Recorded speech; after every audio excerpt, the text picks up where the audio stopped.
ఓం శ్రీ గణేశాయ నమః. శ్రీమాత్రే నమః. శివాయ గురవే నమః. శ్రీకృష్ణ పరబ్రహ్మణే నమః. శ్రీరామాయ నమః.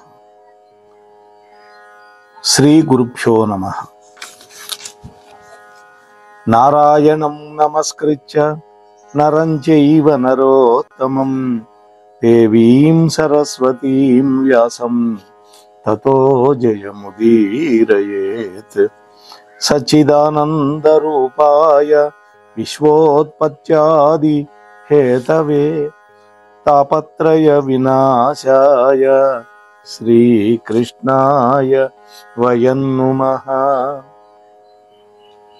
ప్రియ భగవద్బంధువులారా, మే 8వ తేదీ ఈరోజు అన్నవరంలో సత్యదేవుని యొక్క దివ్య కళ్యాణ మహోత్సవం జరిగేటటువంటి రోజు. కాకినాడ దగ్గరగా ఉన్నటువంటి అన్నవరం క్షేత్రంలో వెలిసి మనందరినీ నిరంతరము సన్మార్గంలో, సత్య మార్గంలో, ధర్మ మార్గంలో నడుపుతున్నటువంటి దేవదేవుడు శ్రీ సత్యనారాయణ స్వామి. స్కాంద పురాణం, అగ్ని పురాణం, ఈ 2 పురాణాలలో కూడా ఈ సత్యదేవుడి యొక్క క్షేత్రమైనటువంటి అన్నవరాన్ని గురించి వర్ణించింది. ఈ స్వామి యొక్క వ్రత కథలను సవివరంగా రేవాఖండంలో స్కాంద పురాణం మనకు అందించింది. వెంకటేశ్వర స్వామి వెలసినటువంటి తిరుమల క్షేత్రం తర్వాత అంతటి ప్రఖ్యాతిగాంచింది అన్నవరం.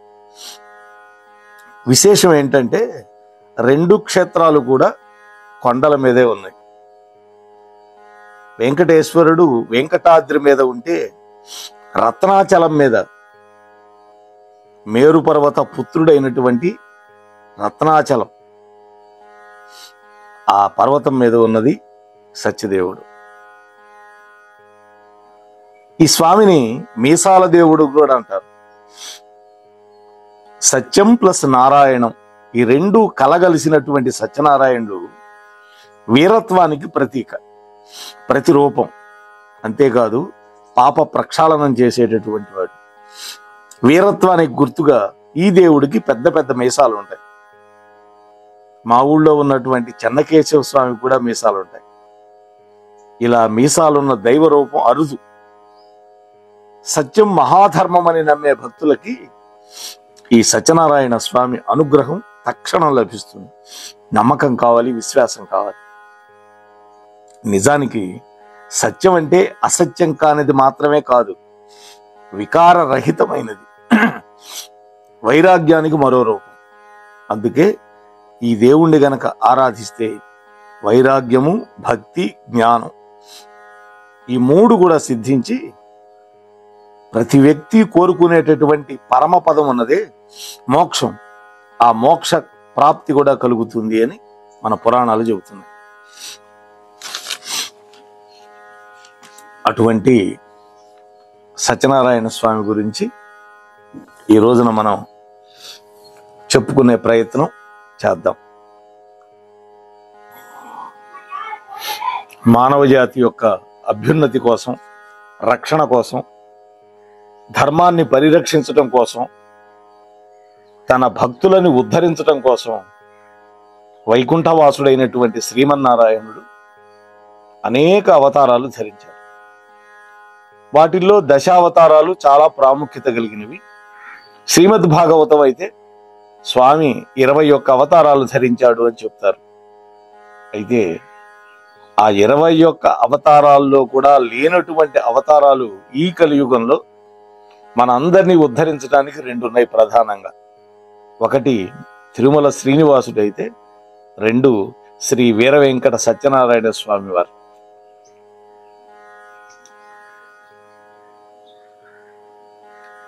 అయితే విష్ణువు అవతారమైనటువంటి ఈ వీర వెంకట సత్యనారాయణ స్వామికి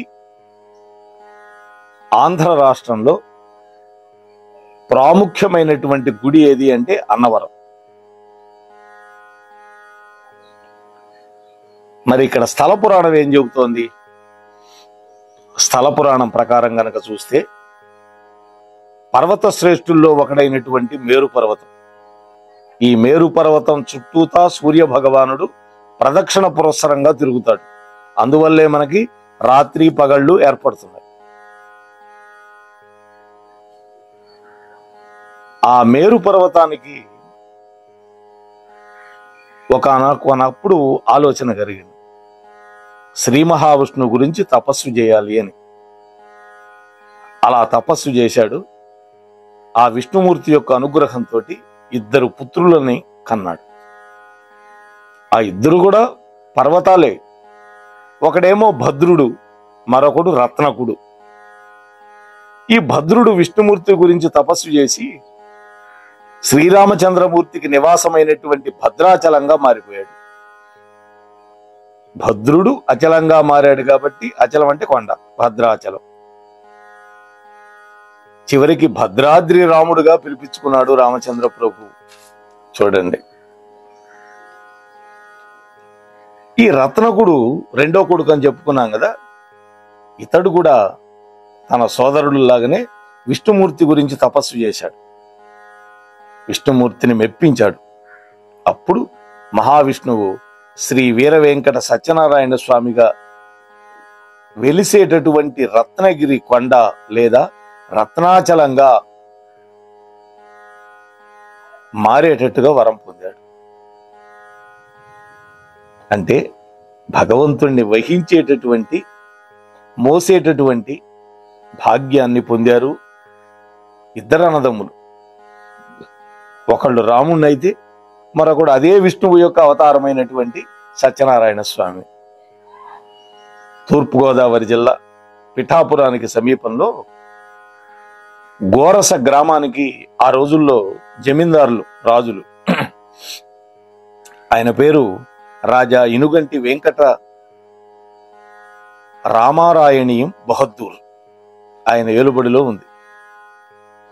అరికంపూడి దగ్గర అన్నవరం అనేటువంటి ఒక చిన్న గ్రామం ఉంది. అక్కడ ఈరంకి ప్రకాశరావు అనేటువంటి ఒక బ్రాహ్మణోత్తముడు ఉండేవాడు. అతడు మహాభక్తుడు.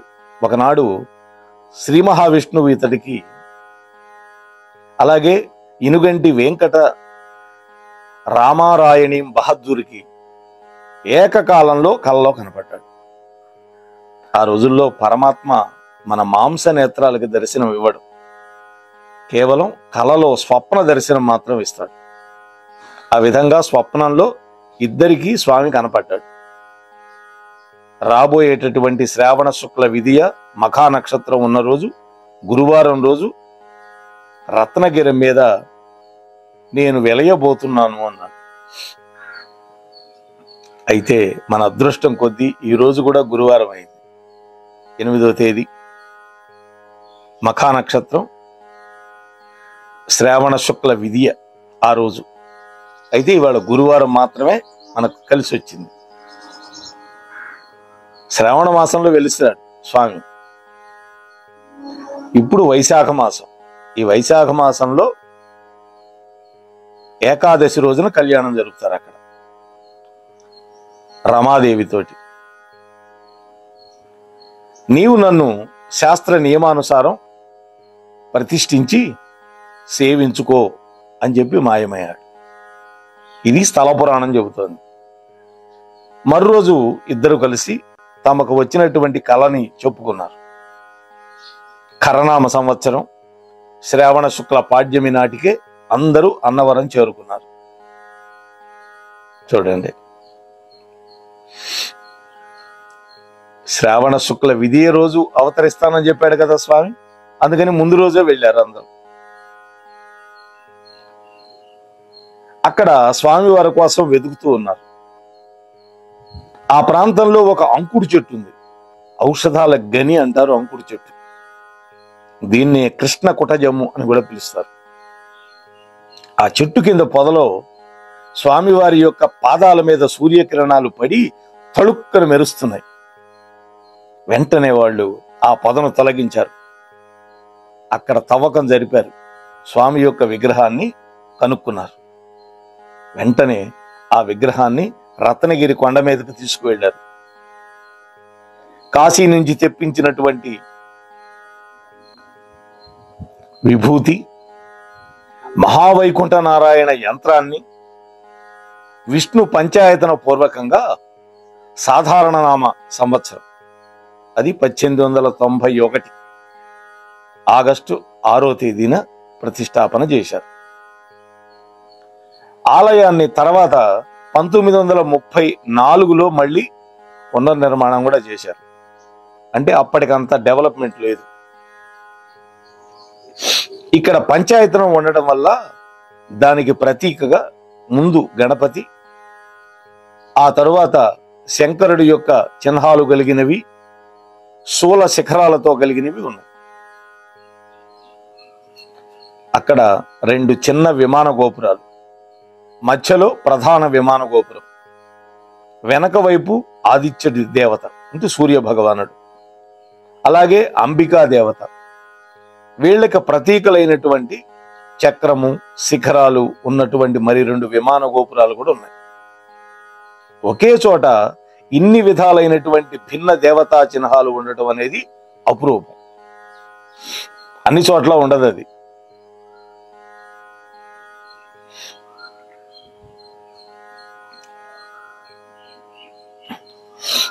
ఈ ఆలయాన్ని 13 మంది సభ్యులతో కూడినటువంటి ట్రస్ట్ బోర్డు ద్వారా ఆంధ్రప్రదేశ్ దేవాదాయ ధర్మాదాయ శాఖలు నిర్వహిస్తూ ఉంది. ఇకపోతే ఆలయ పునరుద్ధరణ 1970వ సంవత్సరంలో, అంటే సుమారు 55 ఏళ్ల క్రితం, ఈ ఆలయం మీద పిడుగుపడి ఆలయ విమాన గోపురం కాస్త పగిలిపోయింది. అలాగే రుద్రాక్ష మండపం మీద పగుళ్ళు వచ్చినాయి. దానివల్ల వర్షపు నీరు విగ్రహాల మీద పడుతూ ఉంది అని ఆలోచించి ఆలయ ధర్మకర్తల మండలి ఆలయానికి పునరుద్ధరణ కార్యక్రమాలు మొదలుపెట్టారు. శ్రీశైలం, విజయవాడ, సింహాచలం, వేములవాడ ఈ ఆలయాల్లో లాగా ఈ ఆలయంలో కూడా గ్రానైట్ నిర్మాణాలు చేపట్టారు. మన చీమకుర్తిలో ఉంది కదా గ్రానైట్. ఈ పనుల కోసం తమిళనాడు నుండి 1000 టన్నుల గ్రానైట్ తీసుకొచ్చారు. దిగువ మొదటి అంతస్తుకు 900 టన్నుల గ్రానైట్ రాయి ఉపయోగించారు. ఈ పునర్నిర్మాణానికి ముందు చిన్నదిగా ఉన్నటువంటి గర్భాలయాన్ని కొద్దిగా విశాలం చేసి, ఆలయ ప్రధాన ద్వారం కూడా కొంచెం పెద్దదిగా చేసి, ఎక్కువ మంది భక్తులు దర్శనం చేసుకునే వీలు కనిపించారు. దిగువన ఉన్న యంత్ర మందిరం కూడా విశాలం చేశారు. ఇక పరమాత్మకి స్మరణ బంగారపు అలంకరణ. ఈ పునరుద్ధరణలో భాగంగా నారాయణ గోపుర కలశం, గణేశ కలశం, బాలా త్రిపుర సుందరి, సత్యనారాయణ, శంకర పంచాయతన కలశాలు బంగారపు పూత పూసుకున్నాయి. ఇక్కడ క్షేత్రపాలకుడు రామచంద్ర ప్రభు. మొట్టమొదట సత్యదేవుడి యొక్క వ్రతం చేసింది ఎవరంటే రాముడే. కాబట్టి ఈ క్షేత్రపాలకుడైనటువంటి రాముడి యొక్క గోపురానికి కూడా, ఆ మందిరంలో ఉండే కలశానికి బంగారం పూత పూశారు. అలాగే ఆంజనేయ స్వామి గోపుర కలశం కూడా బంగారు పూత పూయబడ్డాయి. ఆ తర్వాత రుద్రాక్ష మండపం, మకర తోరణం, ద్వారాలు, స్వామివారు ఊగేటటువంటి ఉయ్యాల, వీటన్నిటికి కూడా బంగారు పూత పూశారు. ఇక్కడ అనుబంధ ఆలయాలు ఏమున్నాయంటే, ఈ రత్నగిరి కొండల మీద శ్రీ వీర వెంకట సత్యనారాయణ స్వామి ప్రధాన దైవం. అలాగే అన్నవరంలో శ్రీ సీతారాముల వారి ఆలయం, వనదుర్గాదేవి గుడి, కనకదుర్గాదేవి గుడి కూడా ఈ రత్నగిరి కొండ మీద సత్యనారాయణ స్వామి యొక్క ఆలయ ప్రాంగణంలో ఉన్నాయి. కొండ కింద అయితే గ్రామదేవత యొక్క గుడి ఉన్నది. ఇంకా ఆలయ విశేషాలు కనుక చూస్తే, ఈ ఆలయాన్ని 1934 సంవత్సరంలో స్థాపించారు, అంటే నిర్మాణం చేశారు. ఇక్కడ పంచాయతనం ఉన్నది. పంచాయతనం అంటే 5 దేవతలు, శివ పంచాయతనం, విష్ణు పంచాయతనం, గణేష పంచాయతనం, ఇట్లా పంచాయతనాలు ఉంటాయి. వాటికి ప్రతీకగా ముందు గణపతి ఉంటాడు, ఆ తర్వాత శంకరుడి యొక్క చిహ్నాలు ఉంటాయి. అలాగే శూలం, ఇవన్నీ కూడా శిఖరాలతో ఉన్నాయి. 2 చిన్న విమాన గోపురాలు ఉన్నాయి. మధ్యగా ప్రధాన విమాన గోపురం, వెనకగా ఆదిత్య దేవత, అంబికా దేవత, వీటికి ప్రతీకలుగా చక్రము ఆ శిఖరాల్లో ఉన్నాయి. పంపా నది ఒడ్డున ఉన్నటువంటి రత్నగిరి, ఇక్కడ కూడా ఒక పంపా నది ఉంది. ఋషిముఖ పర్వతం పక్కన కూడా ఒక పంపా సరోవరం ఉంది. రామచంద్ర ప్రభు అక్కడ స్నానాలు చేసినట్టుగా మనం రామాయణంలో అరణ్యకాండలో చదువుతాం. ఈ పంపా నది ఒడ్డున ఉన్నటువంటి ఈ రత్నాచలం మీద ఈ ఆలయం సముద్ర మట్టానికి 300 అడుగుల ఎత్తులో ఉంది. ఈ గుడికి పాదచారులు చేరుకోవడం కోసం 460 మెట్లతోటి మెట్ల మార్గం నిర్మాణం చేశారు. ఇక్కడ ఉండేటువంటి విశేషం ఏంటంటే, ప్రధాన ఆలయం ఒక రథాకారంలో ఉంటుంది. 4 దిక్కుల్లో 4 చక్రాలు ఉంటాయి. ప్రధాన ఆలయానికి ఎదురుగా కళ్యాణ మండపం ఉంటుంది. ఈ కళ్యాణ మండపం ఆధునిక నిర్మాణ చాతుర్యానికి ఒక మెచ్చు తునక అని మనం చెప్పుకోవచ్చు. అలాగే వనదుర్గ ఆలయం, రామాలయాలు పక్కపక్కనే ఉంటాయి. ఈ ఆలయం యొక్క స్వరూపం అగ్ని పురాణంలో చెప్పినట్లుగా ప్రకృతిని తలపిస్తూ ఉండాలి. ఇది ఈ ఆలయం ఆ ప్రకారంగా 2 అంతస్తులతో నిర్మాణం చేశారు. కింది భాగంలో యంత్రం, పై అంతస్తులో స్వామి విగ్రహాలు ఉంటాయి. స్వామి యొక్క విగ్రహం 4 మీటర్ల ఎత్తు ఉంటుంది. ఇక్కడ అంటే సుమారు 12 అడుగులు. కింద గర్భగుడి ఉన్న భాగాన్ని విష్ణుమూర్తిగా అర్చిస్తారు ఇక్కడ అర్చకులు. మధ్య భాగంలో ఉన్నదాన్ని శివుడుగా పూజిస్తారు. మూల విరాట్ అంతా కూడా ఏక విగ్రహంగా ఉండి త్రిమూర్తులుగా పూజింపబడటం అనేది ఇక్కడ విశేషం. ఏ ఆలయంలో ఉండదు. త్రిపాద విభూతి నారాయణ ఉపనిషత్తులో వర్ణింపబడినటువంటి యంత్రం కూడా ఇక్కడ ప్రతిష్టాపన చేశారు. మరి ఇంతటి గొప్పవాడైనటువంటి మహిమాన్వితుడైనటువంటి ఈ సత్యనారాయణ స్వామి వారిని ఒక శ్లోకంతో మనం భజించవచ్చు, జపం చేసుకోవచ్చు. ఆ శ్లోకాన్ని శ్రద్ధగా విందాం. మూలతో బ్రహ్మరూపాయ మధ్యతశ్చ మహేశ్వరం అథతో విష్ణురూపాయ త్రైక్యరూపాయ తే నమః. విగ్రహం యొక్క మూలస్థానం బ్రహ్మ, మధ్యలో మహేశ్వరుడు, పైన ఉండే రూపం విష్ణు రూపం.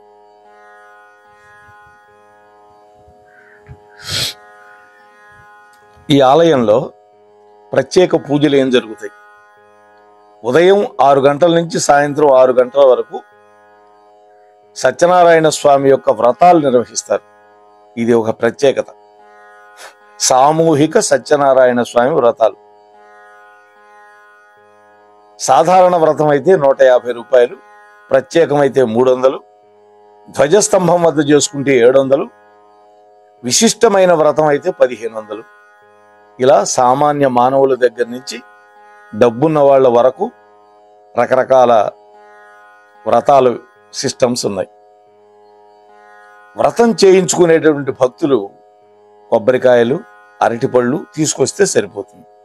మిగతా పూజా సామాగ్రి, ప్రసాదం, స్వామివారి యొక్క రూపు, పసుపు, కుంకుమ, తమలపాకులు, మిగిలినటువంటి పూజా ద్రవ్యాలు దేవస్థానమే సమకూరుస్తుంది నువ్వు కట్టినటువంటి శుల్కంలో నుంచి.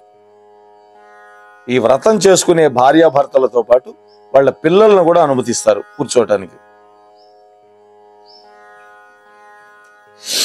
ఇక్కడ పౌర్ణమికి నిర్వహించేటటువంటి ప్రత్యంగిర హోమంలో పాల్గొనాలి అంటే 558 రూపాయలు కట్టాలి. స్వామి అమ్మవార్ల దర్శనం తర్వాత అక్కడ వేదం బాగా చదువుకున్నటువంటి ఘనాపాఠులు ఉంటారు. వాళ్ళ చేత ఆశీర్వచనం పొందడానికి 558 రూపాయలు. పవ్వళింపు సేవలో పాల్గొనాలంటే 50. స్వామివారి యొక్క శాశ్వత కళ్యాణం 10 ఏళ్లు వర్తిస్తుంది. ప్రతి సంవత్సరం భక్తులు కోరిన రోజున నిర్వహించుకోవటానికి 10,000 కట్టాలి. అలాగే సత్యదేవుడి యొక్క వ్రతం 10 ఏళ్ల పాటు ప్రతి సంవత్సరం భక్తులు కోరినటువంటి రోజున నిర్వహించటం కోసం 7,000 కట్టాలి. అది 10 ఏళ్లు వర్తిస్తుంది. అలాగే స్వామివారి యొక్క శాశ్వత నిత్య పూజ 10 ఏళ్లు ఏటా భక్తులు కోరిన రోజు నిర్వహిస్తారు.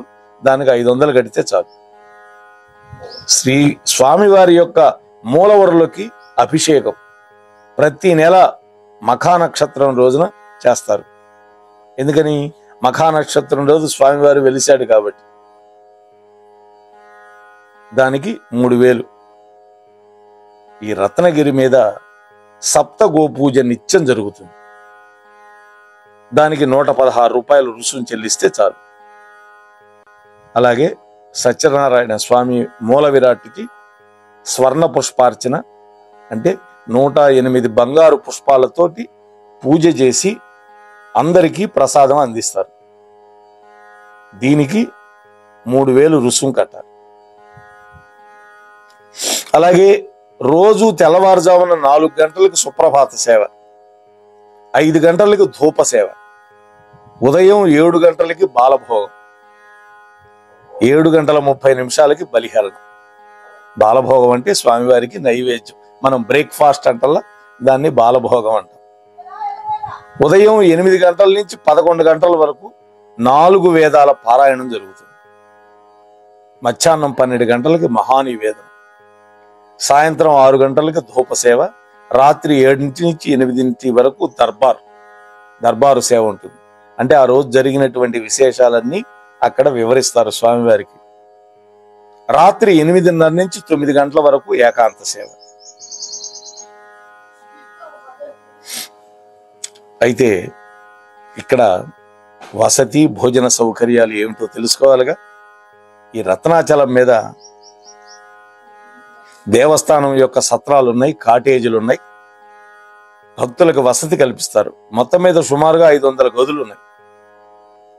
రోజుకి కనిష్టంగా 150 నుంచి 3,000 వరకు రుసుములు ఉన్నాయి. అంటే ఆ రూమ్ యొక్క పరిస్థితిని బట్టి.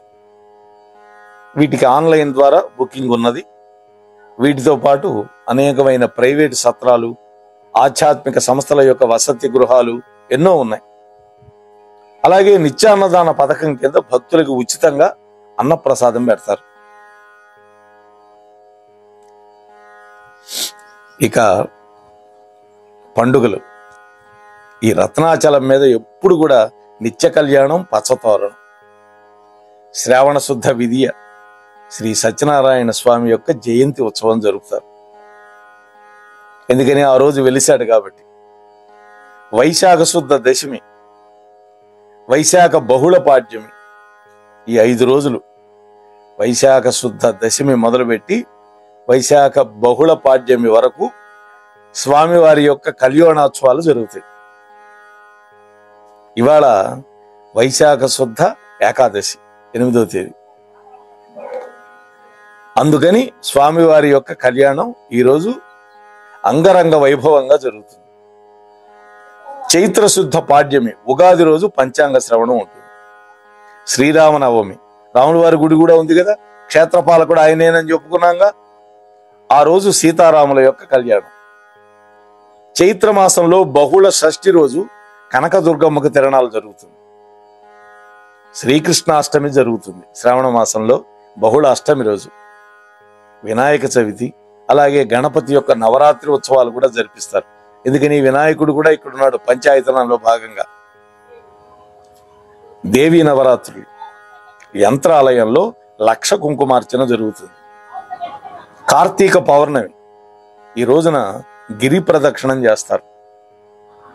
ఆ రోజు జ్వాలాతోరణ ఉత్సవం కూడా ఉంటుంది. కార్తీక శుద్ధ ద్వాదశి తెప్పోత్సవం, ఇందాక మనం చెప్పుకున్నాం కదా పంపా నది, అందులో తెప్పోత్సవం. మహాశివరాత్రికి 1,00,000 బిల్వార్చన జరుగుతుంది.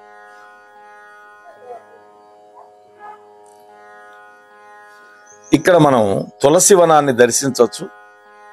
ఆ వనం మధ్యలో పాముల పుట్టు ఉంటుంది.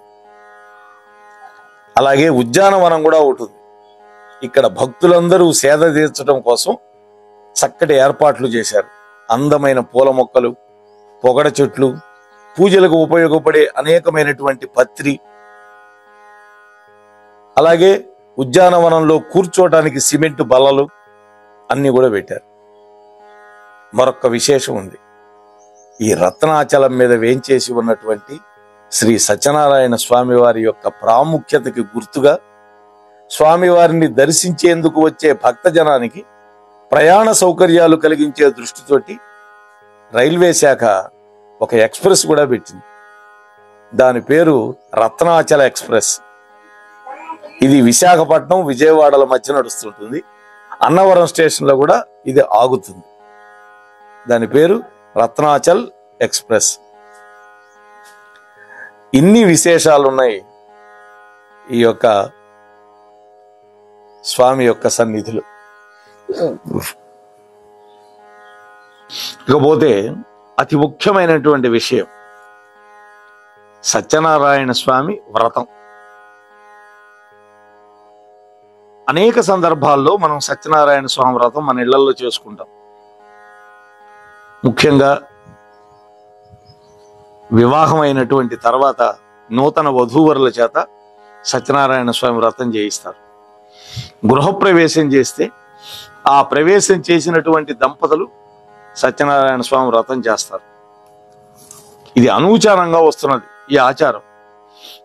అంతేకాదు, ఎవరైనా షష్ఠి పూర్తి చేసుకున్నా ఆ పూర్తయినటువంటి రోజుల్లో ఒక్కరోజు తప్పకుండా ఈశ్వరుడికి అభిషేకం, ఒకరోజు సత్యదేవుడి యొక్క వ్రతం చేసుకుంటాం. ఈ వ్రత విధానాన్ని, కథలని స్వయంగా శ్రీ మహావిష్ణువే నారద మహర్షికి చెప్పాడు. ఈ వ్రతాచరణనికి కులం గాని, మతం గాని, వర్గం గాని, జాతి గాని భేదాలు లేవు. పేద ధనిక భేదాలు లేవు. చదువు, సంపదలు, శ్రేయస్సు, ఆరోగ్యం, శాంతి, కుటుంబ సౌఖ్యం, వ్యాపారంలో అభివృద్ధి పొందాలని ఎవరు కోరుకున్నా కూడా అటువంటి వాళ్ళందరూ కూడా ఈ సత్యనారాయణ స్వామి వ్రతం చేసుకుంటారు.